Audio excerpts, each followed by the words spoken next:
It is interesting to think like how much of a lot of things, even motivation in art, would be like a little different. I think we're right to not have a kid. Hey. Yeah.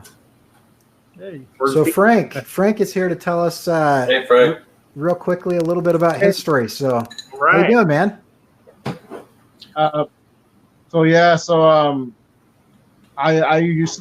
still procrastinate a lot, but I've gotten more into doing my art and just doing challenges like the one with Take Me to Your Leader, listening to live streams, motivational speakers, walking more, drinking more water. So just replacing bad habits with good habits. Nice.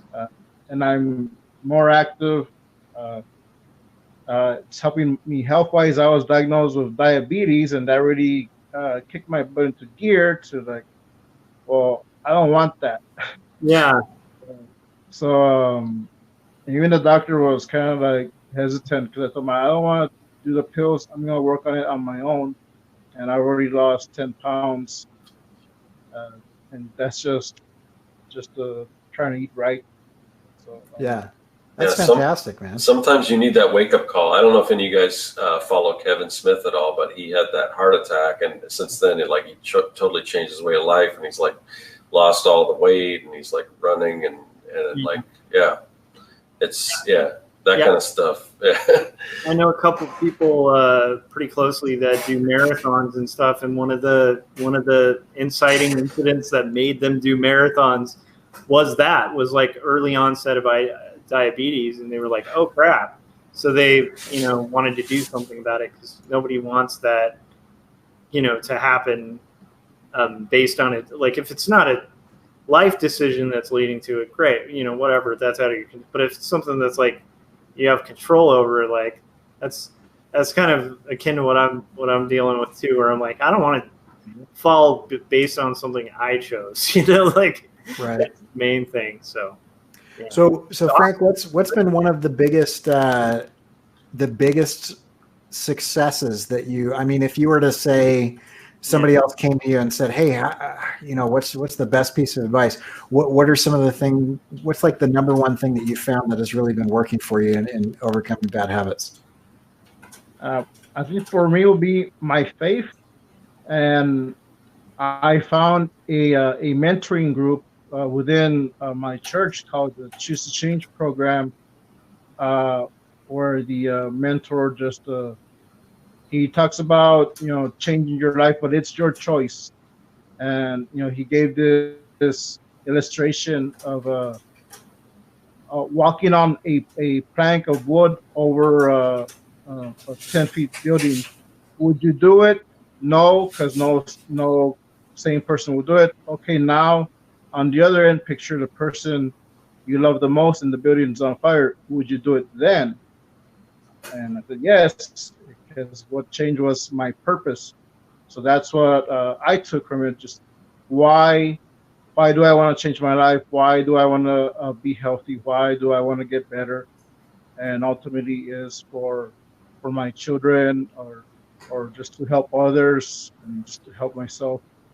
So it's just finding your purpose. And Josh, I'm very proud of you of quitting smoking, because you are going to quit.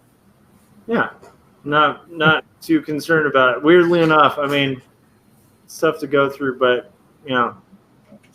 that's awesome. I love that. Thanks for coming on. I'm gonna kick you back off, and we'll see you back in the chat. That's awesome. Thanks, Frank. All right. Good to put a face to the name. I know, right? Yeah, it's awesome. So rad.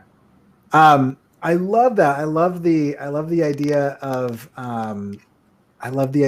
adding like a purpose to it, because I think that's one of the biggest things that I don't know. I didn't think of that, but now that he brought it up, I'm thinking a lot about how, like, if I have a reason, because I mean, it's been for me, and this is probably sleep deprivation mixed with anxiety, imposter syndrome, depression, or whatever. But like a few days ago, I was just like, why am I putting all this effort into this? This is pointless. Nobody's going to care. It actually reminded me a lot of that series of panels in Quarterly Stories, Josh's comic, because it wasn't to the point of that level of intensity, but I was just like, but that same logic, the same logic, the same thought process, and having kind of a higher purpose to be able to fight those type of like thoughts, because that's the stuff that derails you, is, you know, when you're alone, you know, or when you're in a situation where that habit was very common, and that was what you're doing, or that type of thing. And if you have like a greater purpose, like, you know, if at the other end of that 10-foot plank was my kid, there's no question that I'd go do it. Let me throw another thing in there too that ties into what was mentioned. So like I mentioned this on Facebook, but like, so because I'm a Christian and I really believe in God, and I sincerely believe like that the God I believe in is super powerful and that prayer is powerful. So I don't think this was a testing God kind of thing, but it was more of a testing me thing, because I mentioned that in my like breakdown of like what my goal was to quit. Part of it was, I think that God is capable of making me, a flawed human being, be able to do this thing, even though it seems like I won't be able to do it. By saying that publicly, I have now kind of put it on the line that like I am completely relying on God, and I'm hoping God delivers, because that's really super embarrassing for me as a Christian if that doesn't happen. So that gives me more incentive to deliver. But at the same time, I also think kind of works on a cross-platform kind of way, because like I said, that's literally all I'm going to rely on to get through it, along with other things. And I'm not saying people need that element of it, but I do think that